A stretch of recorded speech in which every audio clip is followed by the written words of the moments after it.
Thank you. And as Alicia just mentioned, the polls are now open, and this weekend poll workers were greeted with long lines at nearly 35 early polling sites here in the Valley. Yeah, but not everyone who signed up to the serve got a chance to do so. 13 Action News reporter Sean Delancey live at the Clark County Election Department with the disappointment some are feeling when they didn't get the call to be a poll worker. Sean?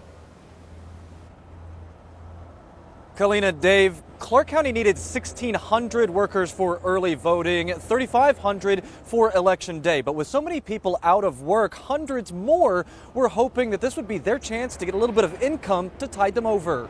Long lines of eager voters showed up during the first weekend of early voting in Clark County. Registrar of Voters Joe Gloria says the thousands of poll workers they needed to make it run smoothly answered the call. We're in a good position right now, ready to serve. However, for some, like Jennifer Villa, the chance to serve didn't come.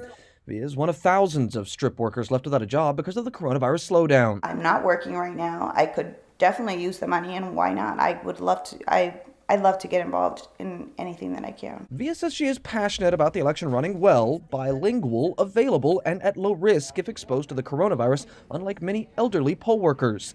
She's surprised that when she applied during the August hiring rush, she never heard back about the job apart from a brief text interview. Why didn't I receive a call or an email saying, oh, you weren't chosen? She only got the confirmation 2 weeks ago when she decided to check with the election department herself.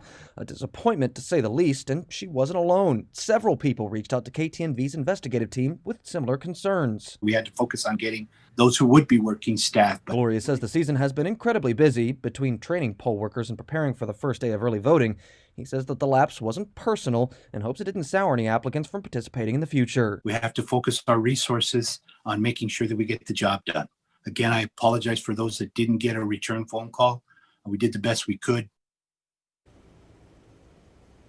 Gloria says even though they are fully staffed, they are still accepting applications, mainly to attract extra translators, specifically in the regions of Spanish speakers, Mandarin speakers, and Filipino speakers, so they can be proactive about providing those services. Sean Delancey, 13 Action News.